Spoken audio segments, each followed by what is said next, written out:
Hey traders, checking into the stock market today. Very similar action to what we saw yesterday, but bears following through a bit more into the close. CPI numbers tomorrow. We'll see how things are positioned heading into that reaction.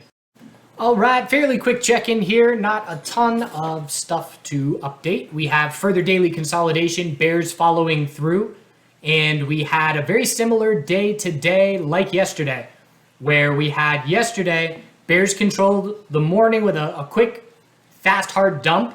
We set the low of the day, and then we bounced for 4 hours, set an hourly lower high, and then we rolled over and closed at the low of the day.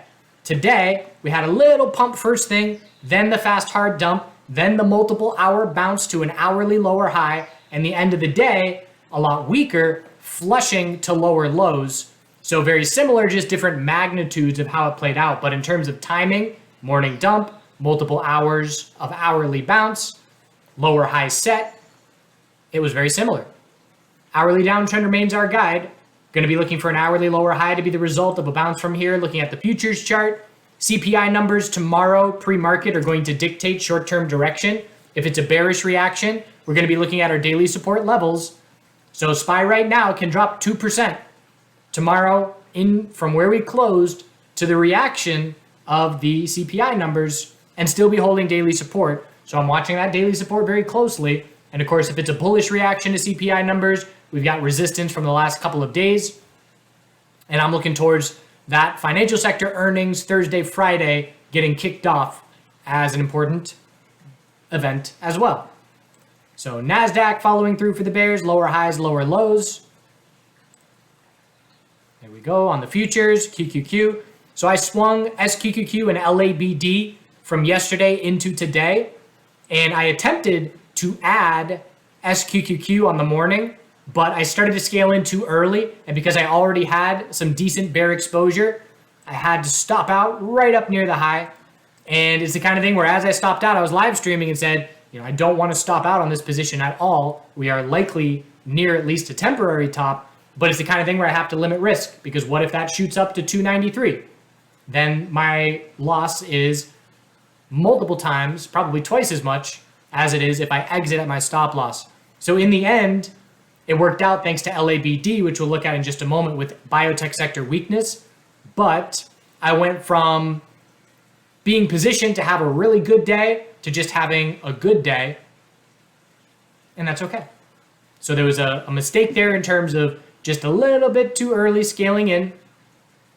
We then ended up dumping, and I am still swinging some SQQQ to protect long exposure that I have, because the CPI reaction is going to be a coin flip in my opinion. The end of the day dump that we saw today is some of a bearish reaction to CPI numbers being priced in.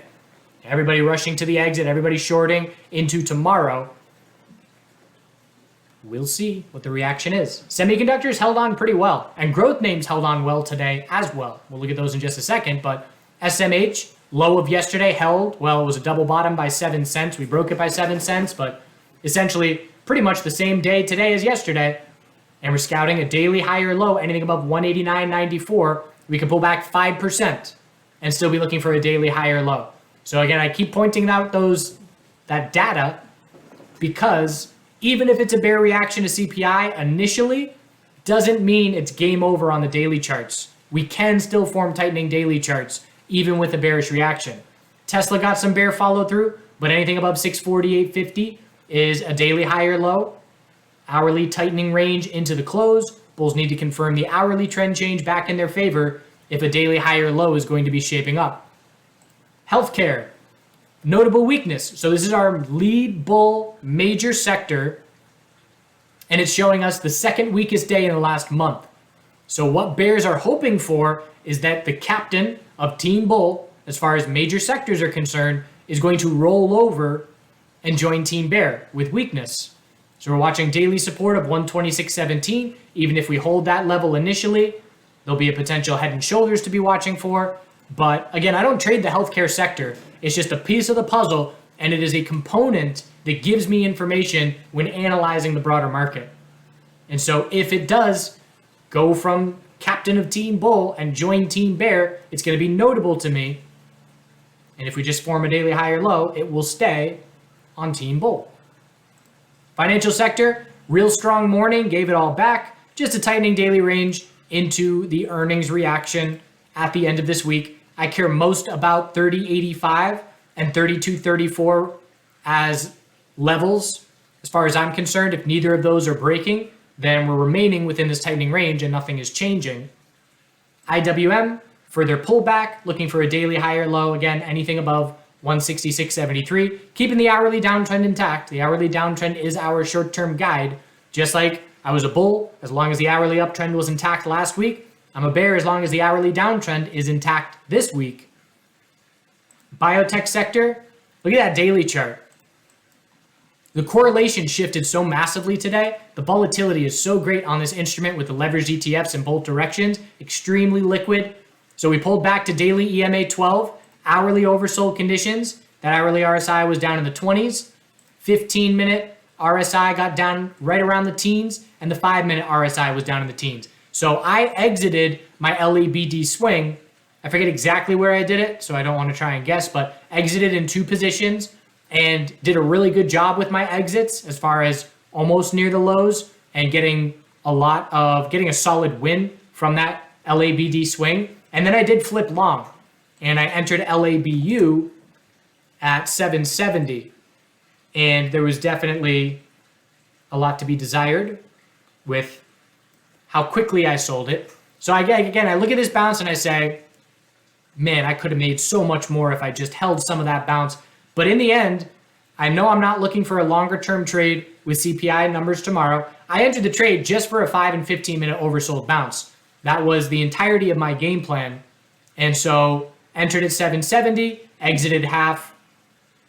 I was too early. Let's just call it like it is. I did a great job exiting LABD. I did a great job entering LABU right at the low. I did not do a good job of letting it run. And at that point in time, it was a day maker, just under a day maker, so I locked it in and ended up getting more. Anyways, I sold 2 half positions pretty much before 5-minute EMA 12. And obviously a lot more upside from there, another 10% plus. I did play short on things. XBI just, once that bounce got going, just kept grinding higher. And so I kept flipping. I would short, and then I would exit half, and then I would reshort the resistance break, and I would exit half, and I would reshort, and then up here, say, all right, you win, bulls, and stopped out break even after probably like 12 flips of trying to stay in control of that LABD trade. I was looking for a 15-minute lower high compared to 81.38, which obviously never came. But it was the flips that allowed me to stay very comfortable that whole time.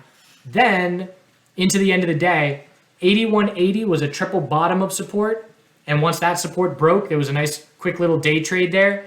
And again, it doesn't look like much, but in that 12 minutes, that's over 2% for LABD for just a quick day trade flip as soon as hourly consolidation started when that base of support broke. So I ended up with a solid day, but definitely improvements to be made. My favorite kind of days, aside from having a perfect day, which doesn't happen often, very rare, is a day where you profit and there's still lessons to learn from. If you lose money, there's definitely lessons to learn from, but you can have winners and have lessons to learn from as well. So for me, the lesson was first hourly oversold condition, daily EMA 12, back burner plays from an extremely strong sector. Let a runner run a bit. Because I was focused on the 5 and 15-minute bounces, and if I was keeping the hourly bounce in mind, could have let it play out a little bit longer.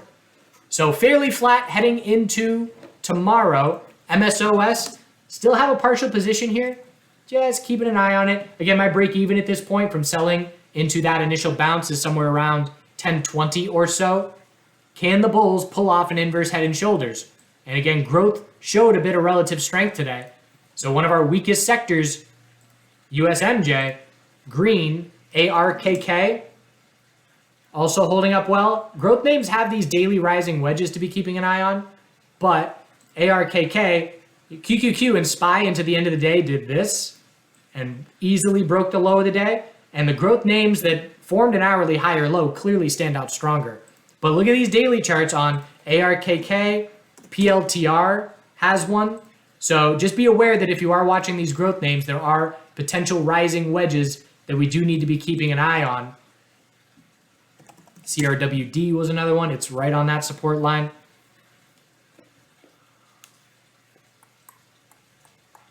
I just lost my train of thought.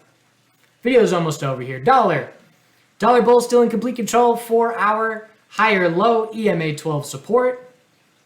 So we would have to fail the high and break that 4-hour support for daily consolidation to be underway.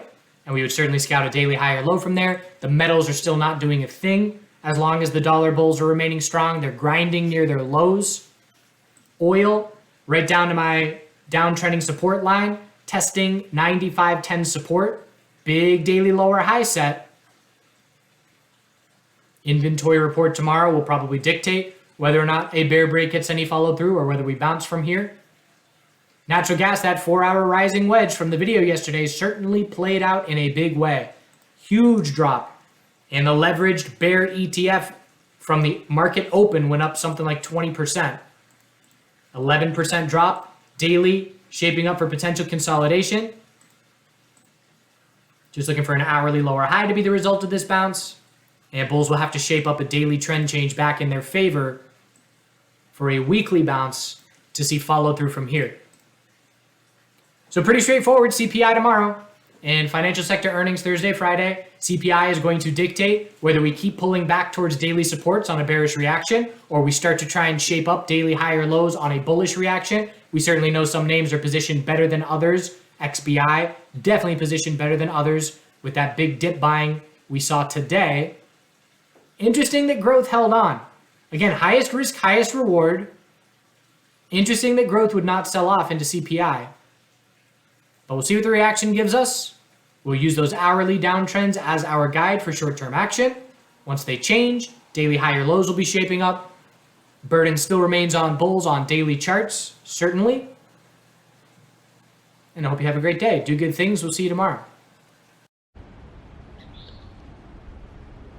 Seductive lily flowers, dripping with dew.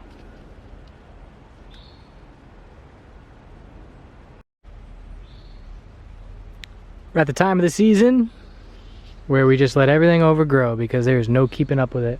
All of these paths 2.5 weeks ago cleared out. Just let it go. These are all ground cherry volunteers from all the little ones that fell last year. Nice little snack. Tomatoes starting to become ready. Got a pumpkin. Hanging pumpkin. First couple tomatoes. This thing's a beast.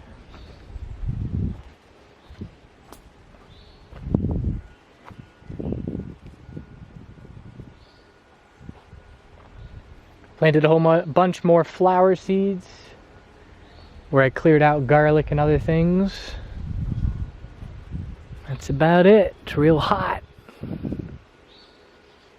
Baby ducks have been around, but not at the moment.